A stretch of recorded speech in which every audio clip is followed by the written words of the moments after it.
Bueno, pues buenos días, buenas tardes, buenas noches, dependiendo de la hora en la que ustedes nos estén escuchando. Bienvenidos a otro programa más aquí en Grado Cero. Y pues hoy tenemos el gusto de platicar con un investigador fascinante en muchos aspectos. Su obra es muy amplia, aunque es muy joven, es muy amplia. Vamos a platicar con Michael Marder. Michael Marder nace en Moscú, en la Unión Soviética, aunque después se naturaliza como canadiense. De hecho, sus estudios no son hechos propiamente en Moscú, sino son hechos en dos escuelas muy importantes, una en la New York School of Social Research y otra creo que es en Baltimore, si más no me equivoco, en donde él empieza a hacer estudios de filosofía. Ahora, él en los últimos años se ha dedicado a tres ramas que van a ser precisamente el objeto de la entrevista del día de hoy, ¿no? Una cuestión sobre la filosofía de las plantas, no la idea de una filosofía verde, la cuestión de una filosofía política desde el punto de vista fenomenológico y en un último momento una serie de preocupaciones sobre la ética. Y yo quisiera empezar, Michael, primero con una pregunta, es decir, tú te inscribes dentro de un pensamiento continental, pero te toca vivir o dar clases en universidades que son pragmáticas, ¿no? Es decir, yo entiendo la formación por la Escuela Social de Nuevas Investigaciones de Nueva York, pero ¿qué tan difícil fue esta cuestión de hacer un discurso de la filosofía continental para pragmáticos? Sí, pero por eso, mucho gusto de estar hablando contigo, Alfonso. Me parece que no tenemos otra opción hoy en día sino tener preocupaciones pragmáticas en el sentido de que hay cuestiones y temas urgentes a las cuales tenemos que reaccionar y contestar desde el punto de vista filosófico también. Entonces, me parece que para mí el rol de filosofía tiene que ser en intentar solucionar o al menos entender mejor los problemas que confrontamos hoy en día. Toda la división entre lo aplicado y la teoría pura para mí tampoco hace sentido, dado que lo que llamamos la metafísica occidental ya ha dejado ser simplemente un conjunto de ideas que encontramos en las obras de Platón, Aristóteles, etc., sino ha asumido el cuerpo en el mundo a través de los regímenes políticos y económicos, a través de las tecnologías que han surgido a la base de este tipo de pensamiento. Y muchas de las pesadillas que vivimos al nivel medioambiental global son traducciones de los sueños de la metafísica occidental a ese nivel muy práctico. Entonces, para mí, no hay aquí una división muy rígida entre la filosofía teórica pura y el nivel pragmático o práctico aplicado. En ese sentido. O sea, desde tu perspectiva, entonces, a lo mejor ya habría algunos elementos para decir que hay una superación del debate entre analíticos y continentales.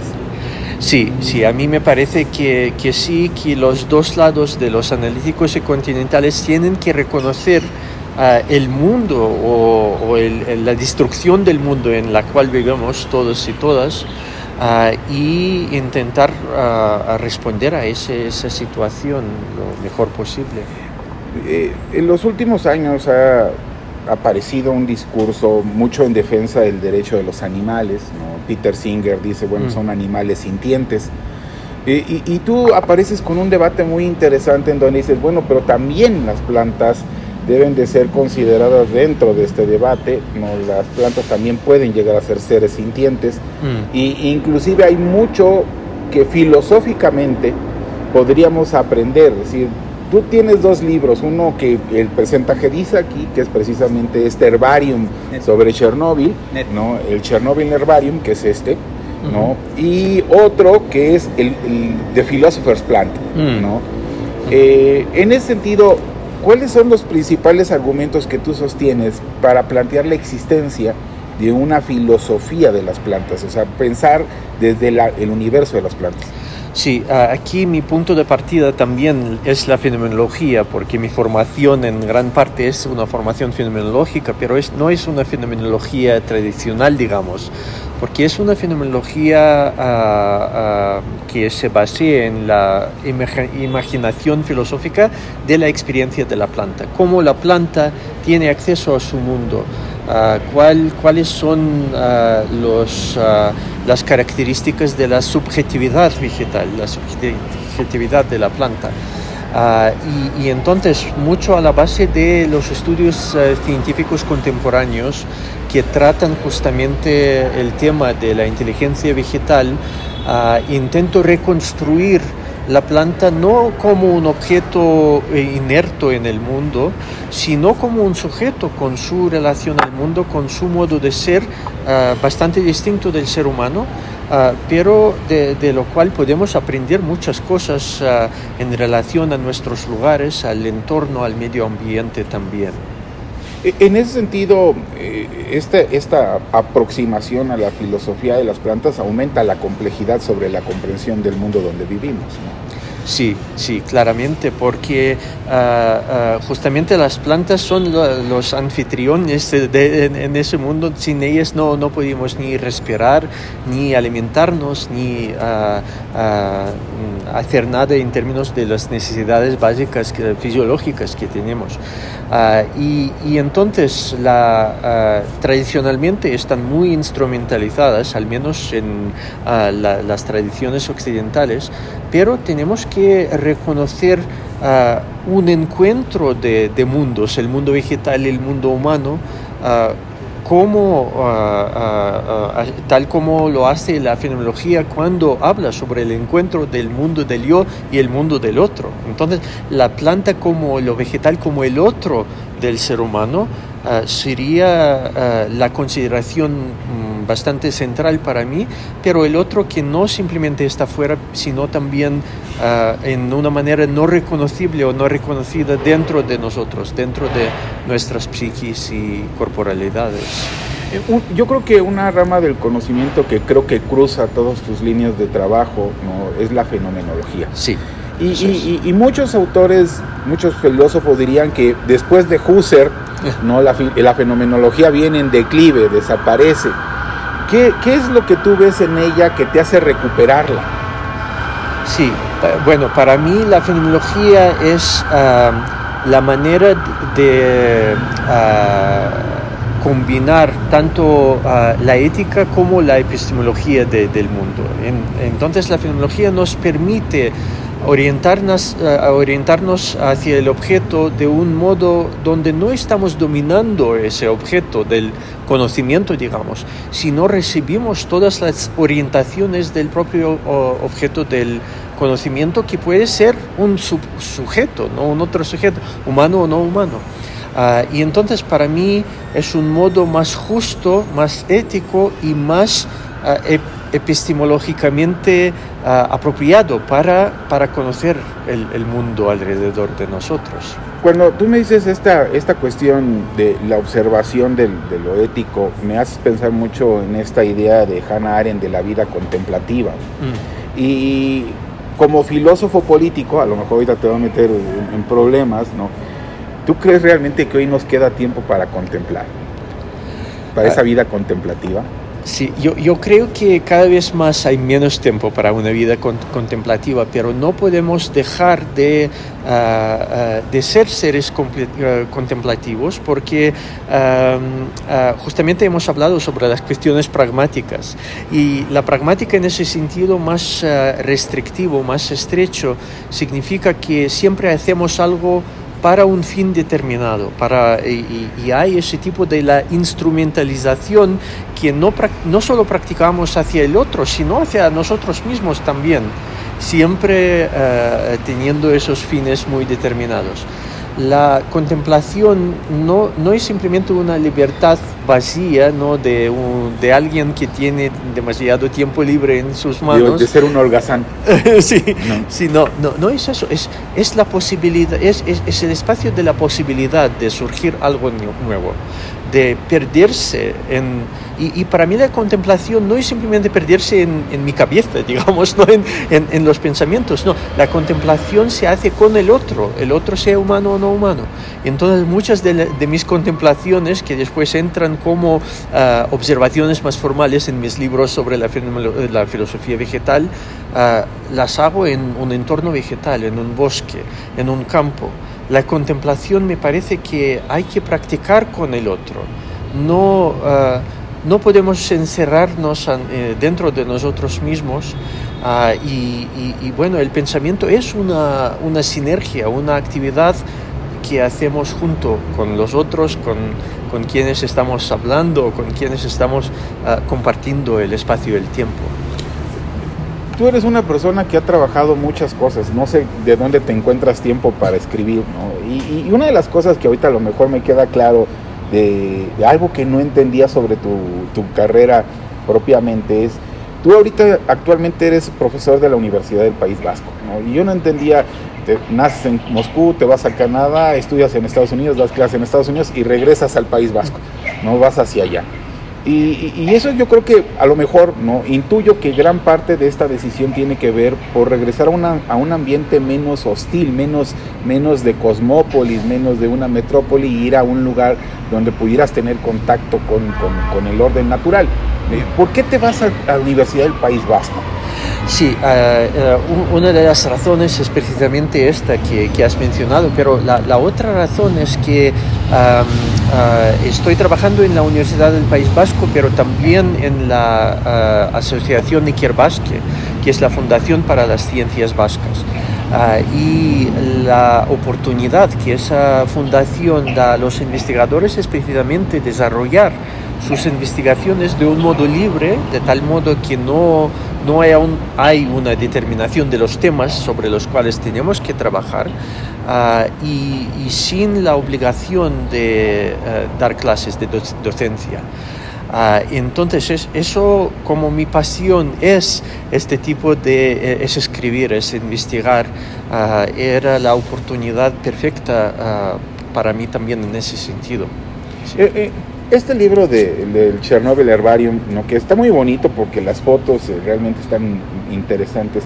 ¿Qué te motiva a ir a Chernobyl? O sea, porque Chernobyl yo creo que sería el último lugar donde un filósofo quisiera estar, ¿no? Pero ¿qué te motiva a ir a Chernobyl? Y más aún, tratar de hablar de la subsistencia de todo este espacio ecológico en un espacio donde la radioactividad todavía sigue siendo grande y peligrosa. Sí, hay aquí una mezcla de factores, unos de ellos autobiográficos, como describo en el libro, porque aunque nunca he ido físicamente a Chernóbil, como niño he recibido una dosis bastante importante de la radiación de Chernóbil estando a la orilla del Mar Negro en la ciudad de Anapa, en el sur de Rusia, muy cerca de Chernóbil, sin saberlo en ese momento, cuando ha ocurrido el desastre nuclear en el año 1986. Y entonces para mí este libro, que es una colaboración también con la artista francesa Anaïs Tonder, que ha trabajado con las plantas que han sufrido la radiación de Chernóbil, ese libro era y es la oportunidad de trabajar un poco con el trauma, tanto al nivel personal como la veo al nivel planetario, que Chernóbil para mí significa un trauma planetario, la traumatización no solo de los seres humanos que estaban expuestos a los efectos de la radiación, sino también de las plantas, los animales, los elementos tales como la tierra, el agua de Chernóbil.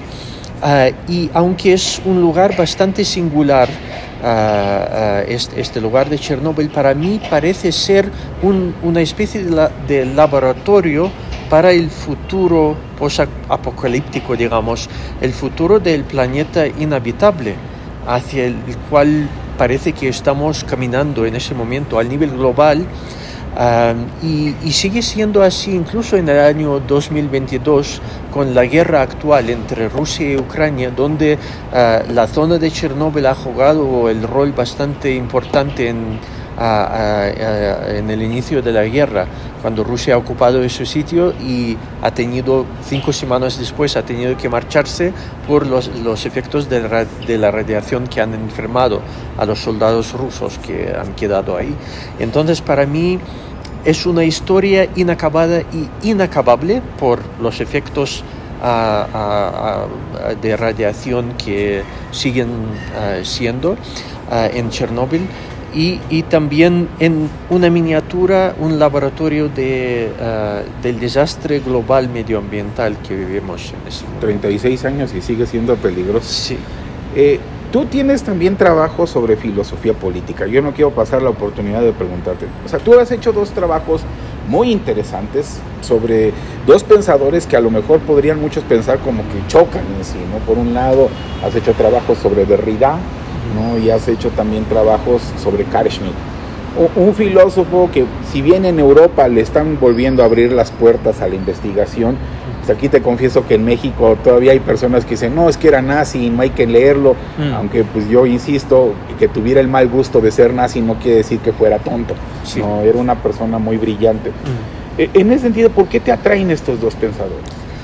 Sí, en el caso de Jacques Derrida, era mi trabajo de doctoral, realmente era dedicado a entender su obra, y era algo que me fascinó y sigue fascinando, ese tipo de la deconstrucción de la metafísica occidental, que Derrida ha hecho de un modo bastante teórico todavía, bastante basado en juegos de palabras en la lingüística, y que me parece que es un trabajo importantísimo que tenemos que seguir con él y continuar, pero también de un modo muy práctico. Entonces, todos mis estudios del mundo vegetal, de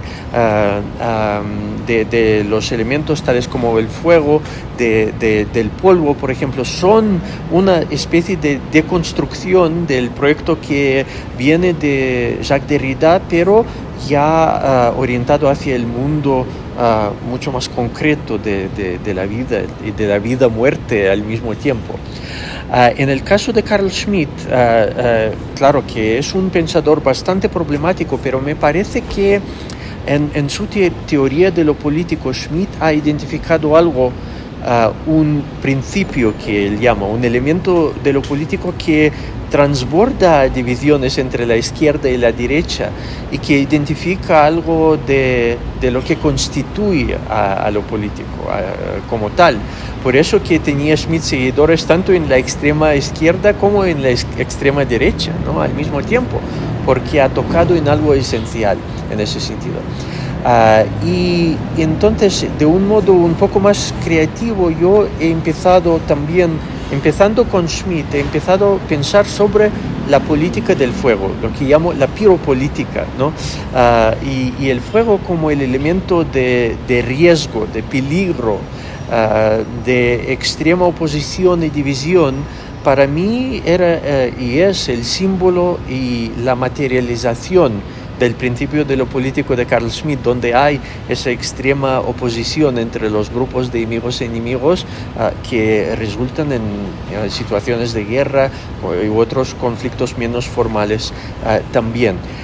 Entonces, empezando con Schmitt, yo no quedo con él, con su pensamiento, sigo pensando con y contra Schmitt al mismo tiempo, llevando su pensamiento a otros terrenos y otros territorios, tales como la piropolítica, el libro que va a salir también en traducción a español por Net Ediciones en 2023. En este sentido, qué bueno que toca lo de la piropolítica, porque por ahí iba mucho lo que te quería preguntar. Hoy vivimos en sociedades en las cuales es muy, muy difícil la armonización, ¿no? Algunas veces pienso que es casi imposible, ¿no? Siempre hay un grupo resentido, siempre hay un grupo que no se siente insertado. Esta piropolítica no será al final una especie como detonador de un conflicto más amplio, es decir, al final más allá de buscar conciliaciones, terminemos armando un conflicto mayor con este fenómeno piropolítico o esta teoría piropolítica? Sí, en ese caso, mis estudios sobre la piropolítica intentan no tanto hacer una base normativa de lo que debe ser lo político, sino describir qué pasa cuando hay el proceso de la politización, que es un proceso de precisamente agudizar esas divisiones, ¿no? Porque según Schmitt, cuando no hay esas divisiones muy agudas, entonces no estamos en el campo de lo político, ¿no? Y entonces esta descripción es la descripción de un modo también precaucionario para decir que igual cuando parece que hay una armonía, que no hay conflicto, que estamos en el terreno sólido de la geopolítica, la política de la tierra, siempre hay la posibilidad de la irrupción, tal como la irrupción del volcán, ¿no? Que es el fuego que está dentro de la tierra, que a veces sale al exterior. Y así es que estoy imaginando la relación entre la piropolítica y la geopolítica. La piropolítica como la posibilidad bastante asustadora, bastante radical de esa irrupción de las hostilidades entre grupos humanos, que está normalmente olvidado o bajo la capa de la estabilidad geopolítica. Como filósofo político, pues ahora nos tocaron vivir tiempos muy, muy feos, ¿no? Y hoy son tiempos de posverdad. O sea, Carl Schmitt yo creo que nunca se imaginó eso. O sea, él pensaba que había honestidad entre las oposiciones, ¿no? Uno y otro, pero hoy en día creamos inclusive universos imaginarios, falsos, falaces, para hacer detrimento del otro. Hoy hacer filosofía política puede tener objetividad ante estas condiciones de posverdad. Yo no sé si puede tener objetividad. Lo que estoy buscando hacer también un poco es pensar sobre la experiencia concreta de lo político. Y es aquí que la fenomenología es importante para mí. Lo político no es una abstracción, es como relacionamos al nivel de día a día a las realidades políticas. Y el fuego como elemento es algo también bastante concreto, que da el cuerpo quizás ambiental o medioambiental también a esos conceptos políticos que suelen quedar al nivel de abstracción alto normalmente. Y entonces para mí yo no hablaría sobre la objetividad, sino lo concreto de la experiencia, lo experiencial. Y claro que la experiencia puede ser, y es muchas de las veces hoy en día, la experiencia virtual que no toca en nada en el mundo concreto, pero sigue siendo el nivel de la experiencia que me preocupa y que quizás hace más sentido para las personas que las abstracciones de los conceptos políticos. Un último aspecto que aparece en tu obra y que se esperaría de cualquier fenomenólogo es el aspecto de la ética. Hoy en día, ¿cómo ves la ética? Sí, en ese sentido tampoco hablo sobre la ética normativa. Para mí la ética... en sentido amplio, ¿no? En sentido amplio, la ética hace parte de la ontología. El modo de ser de un ser vivo ya es una orientación ética hacia su ambiente. Entonces, yo regreso un poco al sentido de la ética, que es el sentido casi medioambiental, el sentido de habitar, el ethos como habitar el mundo, ¿no? Eso sería un comportamiento ético. Y claro, las plantas que habitan el mundo no simplemente están en el mundo como objetos inertos, sino habitan el mundo, lo habitan de un modo bastante distinto de los seres humanos, porque crecen en lugares donde no pueden salir, se abren hacia su otro mineral o su otro, como la energía solar, y entonces crecen y florecen las plantas gracias a esa apertura hacia el otro, gracias a estar en un lugar de lo cual cuidan y cual alimenta a la planta al mismo tiempo. Entonces, cuando hablo sobre la posibilidad, la necesidad de aprender con las plantas, eso significa que tenemos que aprender un poco ese modo de ser ético que hace parte de un modo de vida bastante distinto de lo que hemos imaginado como la vida puramente humana, donde nos movemos muy rápidamente de un lugar para otro, y ese movimiento nos hace olvidar a los lugares que pasamos siempre de paso, así como pasajeros todo el tiempo, y destruir esos lugares al nivel planetario también global. Entonces, aunque no podemos ser como las plantas con nuestras raíces en un lugar siempre, al menos podemos imaginar nuestro planeta Tierra como el lugar planetario donde echamos raíces como una especie, y cuidar a ese planeta como la planta que cuida al lugar donde crece, y lo hace sostenible de un modo muy material al descomponerse en el suelo y devolver mucho más a la tierra de lo que saca, como los recursos minerales, ¿no?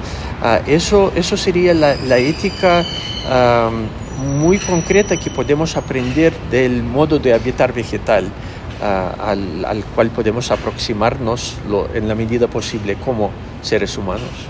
Y esto hace de toda tu obra un círculo, ¿no? Ahí está todo el entorno, el círculo de tu obra.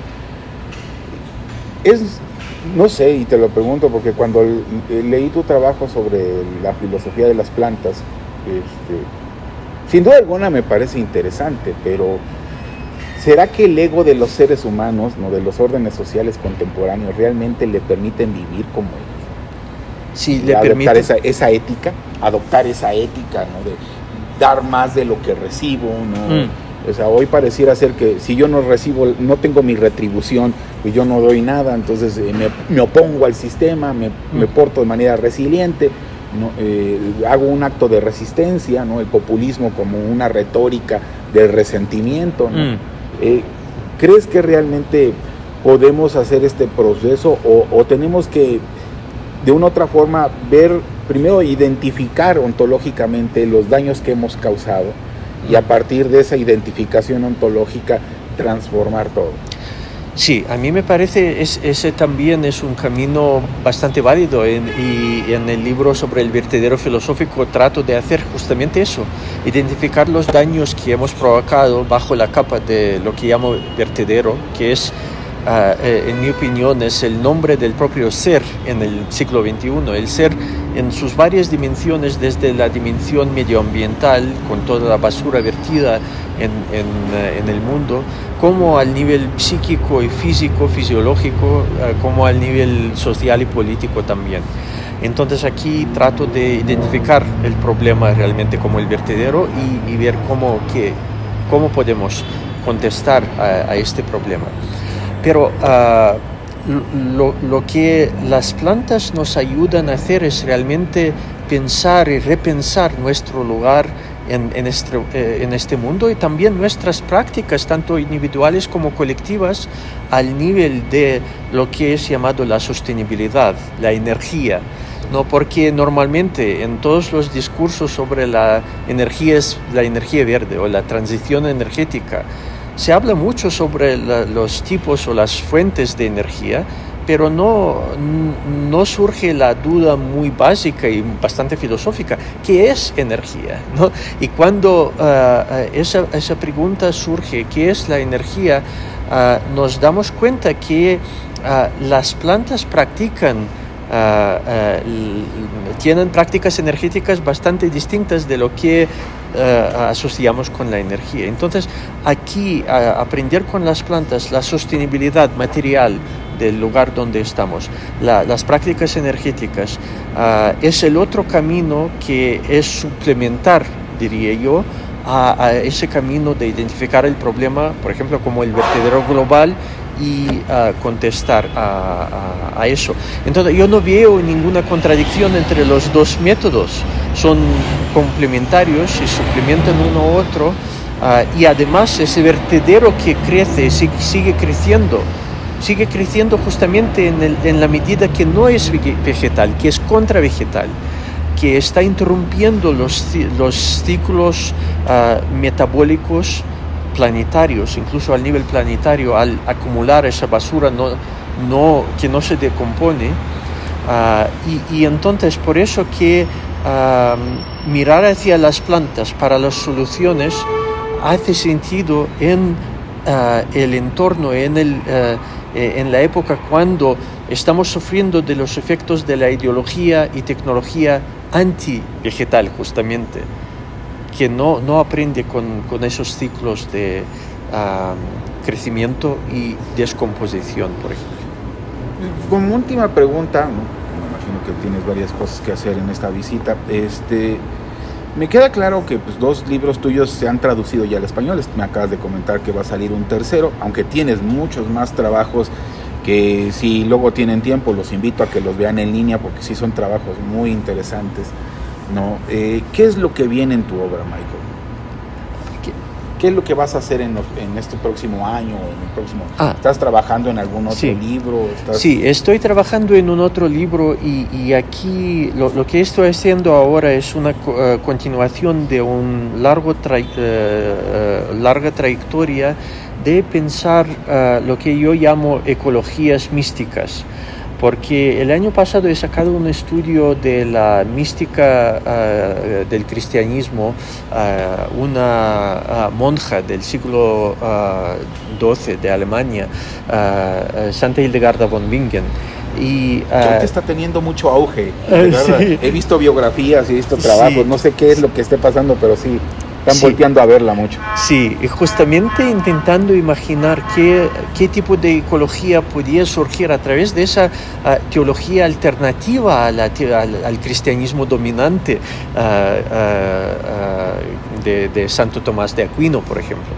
Pero además de ese estudio me he interesado en el misticismo judaico, porque también es un poco mi origen y estoy estudiando el sistema de pensamiento místico del judaísmo medieval, el libro de Zohar, también en ese sentido de aprender una relación al mundo ecológica que surge en ese tipo de pensamiento místico y que está cuestionando por dentro de la tradición europea muchas de las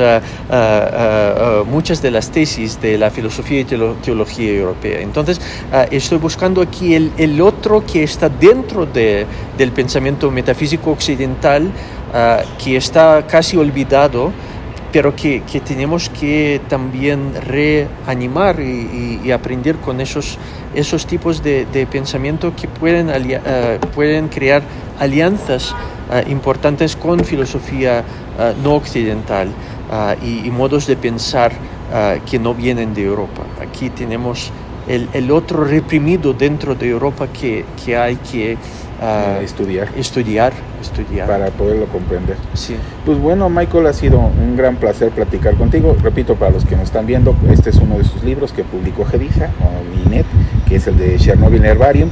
Está el del vertedero filosófico, ¿no? Y va a salir próximamente un tercero que nos acaba de comentar Michael. También se le puede encontrar en libros en inglés y en varios ensayos que han sido publicados al español sobre filosofía política principalmente. Yo encontré varios de él que valen mucho la pena leer. Creo que Michael recupera todavía esa tradición del filósofo ilustrado que va y contempla, ¿no? Y eso, qué suerte que hayas estado ahí en el País Vasco, porque en la vida académica pues ya no te queda tiempo para eso. Sí. Muchas gracias, Michael. Muchísimas gracias. Muchísimas gracias. Listo.